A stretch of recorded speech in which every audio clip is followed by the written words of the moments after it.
It's Tuesday morning, it's Miami, it's day 2 of Possible, and here at Channel Factory we're continuing our Let's Talk series. And I am so excited and so pleased and proud to have Lisa here with us today. Thank you for having me. So Lisa, we're going to get into a story in a moment. Just to introduce into, she had quite an interesting background in growing up. Yes. And she's one of those people who decided to do something about it. And so after moving through various different sort of ad tech and media roles, ended up in 2019 founding an organization called Digilearning.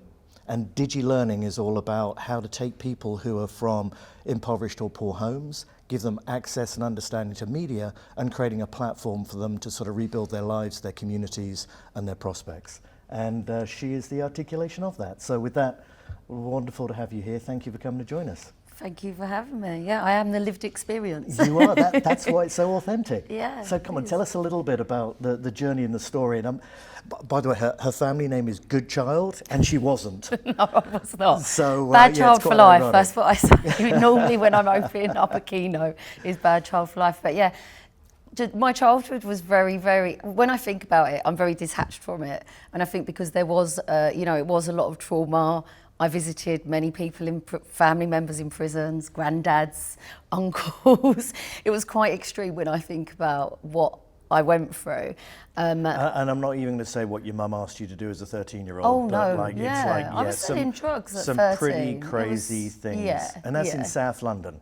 That was in South London. The posh London. bit of Penge, if there is such Penge is posh now because there's street art. So if anyone knows Penge, there's a beautiful, you can do a tour on the street art around Penge. It's got a bit chic. I tell you, when I used to live in South London, there were certain areas you didn't go you after didn't go dark. to Penge. You didn't even go in daytime. No, so no. that was your manor, as they say. That's where you grew up. Yeah, and I'm very proud of Penge. And actually, when we first created the charity, we had a digital festival in Penge, in the community centre. Oh, wow. And I brought the BBC down, and they did a session on AI, and we had Lad Bible, and they did a session on like VR and etc. And we had the VR headset. It was unbelievable. So you brought the BBC and everyone to Penge. Yeah, It's like, that's fabulous. But what you have been doing is taking the girls and boys from Penge out to the rest of the world. Yeah. Tell me about Georgina.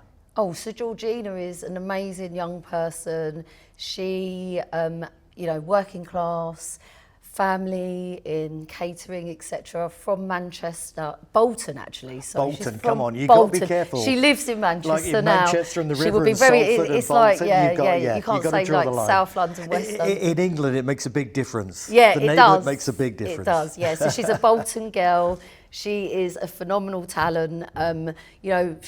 She did not have the inspiration, as I didn't. You can't see what you can be, but she did have the drive and tenacity to change the direction of what she had been given, really, as a foundation. So how did your charity? How did you sort of find her, and then how did you help get to where she's at Accenture now? She's doing incredible. How did you get her on that journey? Well, she joined us. She was an apprentice. So what she did a fashion degree. So she wasn't like she did have. She wasn't direction. quite in the hole that you were in. Yeah, she wasn't quite in the hole. But to be honest, I ended up going and getting a degree. So well, that was all yourself. Yeah, that was self-driven and self-motivated. yeah. Hang on, didn't you have to keep going back when they rejected you and tell the tutor to I had make one sure GCSE, one GCSE. You got one GCSE. They let you into GCSE university. in English. For those who don't know, it's funny. In the UK, you sort of have to have these whole load of general certificates in education, GCSEs, and then you have A levels and the equivalent, and then you have to have a certain number of those to get to university. One GCSE wouldn't get you a job as a cleaner. Wouldn't get you nowhere. No. Wouldn't get you a job as a cleaner, and you talked your way into a university course on one GCSE. Yeah. Well, what's brilliant about my maths,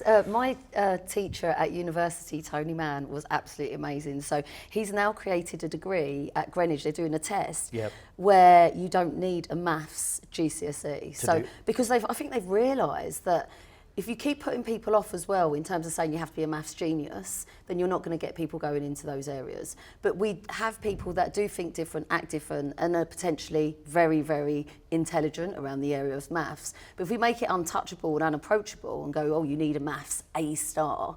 I was speaking to Rolls-Royce and I sort of got into a debate because they were saying that really, you need, I think it was physics, chemistry and maths A's, stars, you know, basically. To even get to go to Rolls-Royce as an apprentice. Yeah, and I was like, this is the problem with why we're not getting the diverse people going into those spaces, or people from, you know, who have a different mindset. And if we started thinking different and, you know, approaching maths, chemistry, physics in a different way, we would have different people entering those spaces. Well, my dad was a chemistry professor at university. Wow. So it's like, he would have been the old school, but your Yeah. point is, you can't get diversity in action in a community if you end up filtering out at an early age and creating barriers to entry. You put people off, especially when you think of women, they're put off of engineering, really, or even tech. You know, we don't have enough women going into tech, basically because I suppose the way we have this, like a coder, we have this stereotype, don't we? And we have this preconceived... Girls Who Code, great book, inspired. Yeah. I met the lady who wrote that. Yeah, It's just, when you think Ada Lovelace. But for you even to have challenged this convention is one thing, because you did it for yourself. And with one GSC you got into university. But two, to change universities and colleges in their curriculum to now change their standard. That's going beyond doing one thing. That's doing everything. So you actually changed the system, which is, I just think I'm so in awe and so honoured to have you. That's just so cool. But by the way, how come you got to meet King Charles? Well, that was really, really fabulous. So King Charles... Because I've never met the King myself. Well, we work with the Prince's Trust. So we was doing some work out in Barbados, and they contacted me and they said, Lisa, we haven't got any people to attend a party where there's going to be a very important guest, which was obviously the King. And I said, let me do some work. So I contacted my friend Paula. Your little network of people. Who's very high net worth individual. Hang on, she's part of the Wegmans family, She's part of the Wegmans family and a very influential, she's Jamaican, she's phenomenal and she's a force leader. To be reckoned. She's certainly, you don't mess with her. Oh, she is brilliant. And when you pick up the phone to Paula, something's going to happen. She will make it happen.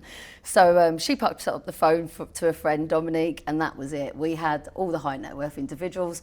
I arrived and they were like, you're going to meet the King.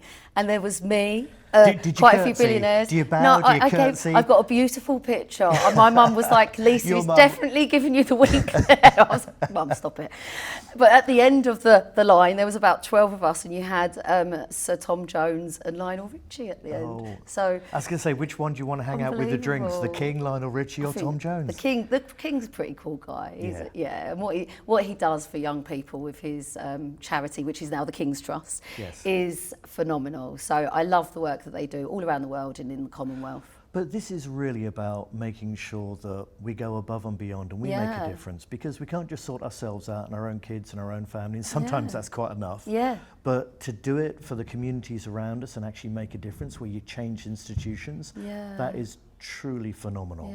So tell us a little about specifically the program with Digilearning, and I'd love to see if there's some people who see this who may want to sign up to maybe take some of your graduates and your members to become interns. So tell us a little about the program. So my thing about reason why we want these young people as well is because when you grow up working class, as soon as you leave your front door, you're having to hustle, you're having to make things happen.